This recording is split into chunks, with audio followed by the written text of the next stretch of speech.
नमस्कार दोस्तों।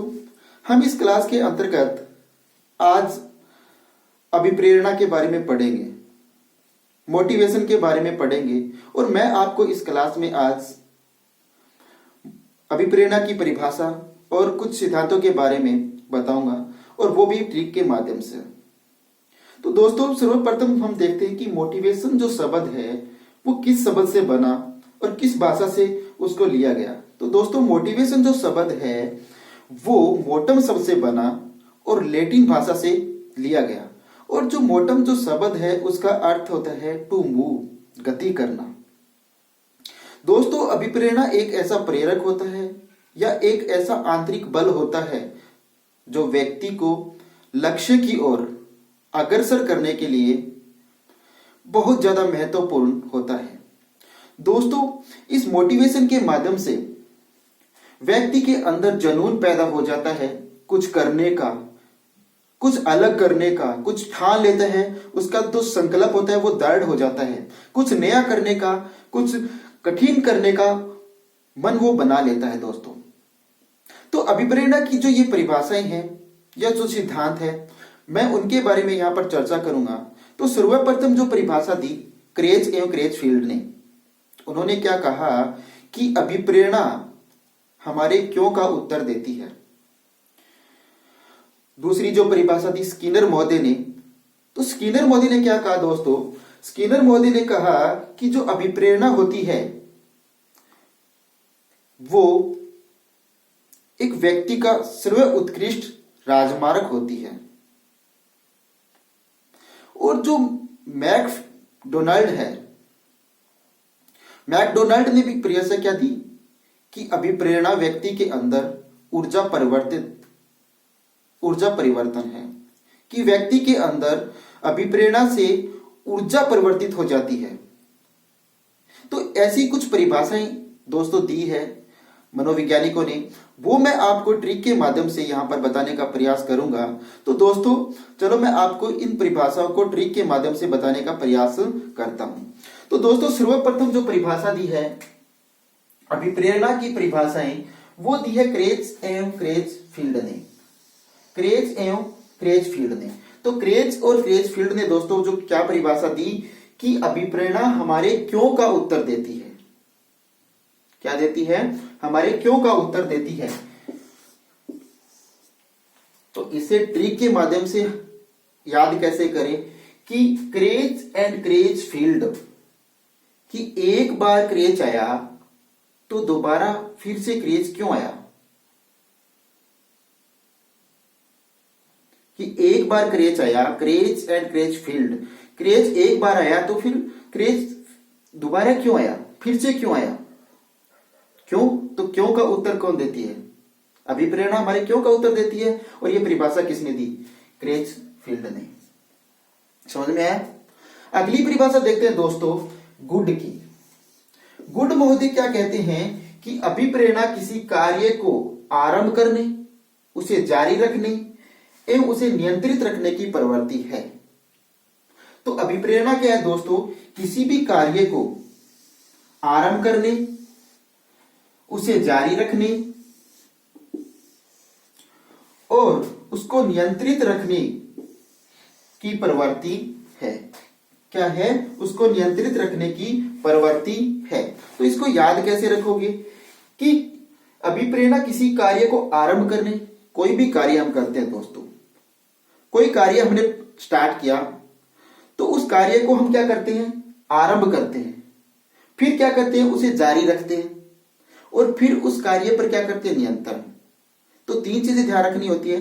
कोई भी कार्य को हमने प्रारंभ किया तो उसे जारी भी रखना पड़ेगा और जारी रखेंगे तो उस पर नियंत्रण भी रखना पड़ेगा। तो इन तीनों चीजें अगर होगी किसी कार्य के अंदर तो वो कार्य क्या होगा? गुड कार्य होगा कि नहीं? अगर हमने जो भी कार्य किया और जो कार्य प्रारंभ किया उसको जारी रखा और फिर उस पर नियंत्रण भी रखा तो वो कार्य क्या हुआ? गुड कार्य। तो ये परिभाषा किसने दी है? गुड महोदय ने दी है। अगली परिभाषा देखते हैं दोस्तों कि मैकडोनाल्ड ने क्या परिभाषा दी है कि अभिप्रेरणा व्यक्ति के अंदर ऊर्जा परिवर्तन है। व्यक्ति के अंदर क्या है? ऊर्जा परिवर्तन। अभिप्रेरणा क्या है? व्यक्ति के अंदर ऊर्जा परिवर्तन है। तो ऊर्जा परिवर्तन है दोस्तों, इसको याद कैसे रखेंगे? मैक, मैक से देखना। मैक क्या होता है? इंग्लिश के अंदर जो वर्ड दे रखा है मैक, इस मैक का अर्थ क्या होता है? बनाना। मैक का क्या अर्थ होता है? बनाना। तो मैक यहां पर देखो, ऊर्जा परिवर्तन, तो व्यक्ति के अंदर बनती क्या है? ऊर्जा। ऊर्जा को कौन परिवर्तित कर देती है? अभिप्रेरणा। तो याद कैसे रखेंगे? ऊर्जा। और ऊर्जा क्या होती है? बनती है इंसान के अंदर, व्यक्ति के अंदर क्या बनती है? ऊर्जा। और ऊर्जा जो बनती है, तो बनने से क्या बना? मैक। और मैक से क्या बनता है? मैकडोनाल्ड। तो ये परिभाषा किसने दी? मैकडोनाल्ड महोदय ने दी। अगली परिभाषा देखते हैं दोस्तों। अगली परिभाषा है वो एवरिल ने दी। एवरिल महोदय क्या कहते हैं कि अभिप्रेरणा का तात्पर्य सजीव प्रयास है। तो सजीव प्रयास कौन करता है दोस्तों? सजीव प्रयास कौन करता है? मनुष्य ही तो करता है।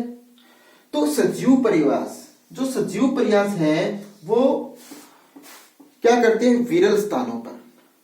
विरल मतलब विरल जो स्थान होते हैं, संगत जो स्थान होते हैं, उन पे करते हैं सजीव प्रयास हम। तो यहां पर याद रखेंगे सजीव प्रयास, जो सजीव प्रयास होता है वो विरल होता है, मतलब कठिन होता है। तो कठिन कार्य कौन करता है? विरल जो कार्य करता है वो कौन करता है? मनुष्य। तो इस विरल से याद रखेंगे, इस विरल को याद रखेंगे एवरिल से। सजीव कार्य कौन करेगा? एवरिल। तो ये परिभाषा किसने दी? एवरिल ने। अब तो ये दोस्तों कुछ जो मुख्य परिभाषाएं थी जो परीक्षा के अंतर्गत या परीक्षा के दृष्टिकोण से बहुत ज्यादा महत्वपूर्ण है। अब हम बात करते हैं सिद्धांत की। तो सर्वप्रथम जो सिद्धांत है, मांग का सिद्धांत या आवश्यकता का सिद्धांत। तो मांग या आवश्यकता का जो सिद्धांत दिया वो किसने दिया? अब्राहम मास्लो ने। कब दिया? 1954 के अंदर। और जो सिद्धांत उन्होंने 1954 के अंदर दिया, मांग या आवश्यकता का सिद्धांत, उस सिद्धांत को उन्होंने कौन सी पुस्तक में दिया? वो पुस्तक का नाम क्या है? ए थ्योरी ऑफ ह्यूमन मोटिवेशन। उस पुस्तक का नाम क्या था? ए थ्योरी ऑफ ह्यूमन मोटिवेशन। उस पुस्तक का नाम था ये। तो उन्होंने क्या, मांग या आवश्यकता के सिद्धांत के अंतर्गत उन्होंने 5 प्रकार की मांगे इंसान की बताई। कितनी मांगे बताई? 5 प्रकार की उन्होंने मांगे बताई इब्राहिम मास्लो ने, कि इंसान की 5 मांगे होती है। तो मांगे 5 कौन कौन सी होती है दोस्तों? शारीरिक मांग, सुरक्षा की मांग, और समाज की मांग, सम्मान की मांग और आत्म सिद्धि की मांग। 5 प्रकार की मांगे होती है। तो इन 5 मांगों को हम याद कैसे रखेंगे? उसको याद रखने की मैं आपको ट्रिक बताता हूं कि सासू को समाज में सम्मान मिलने पर ही उसको आत्म सिद्धि की प्राप्ति होगी। तो याद कैसे रखेंगे दोस्तों? इसकी परिभाषा क्या है? ये जो परिभाषा मैं यहां लिख रहा हूं कि सासू को समाज में सम्मान मिलने पर ही आत्म सिद्धि की प्राप्ति होगी।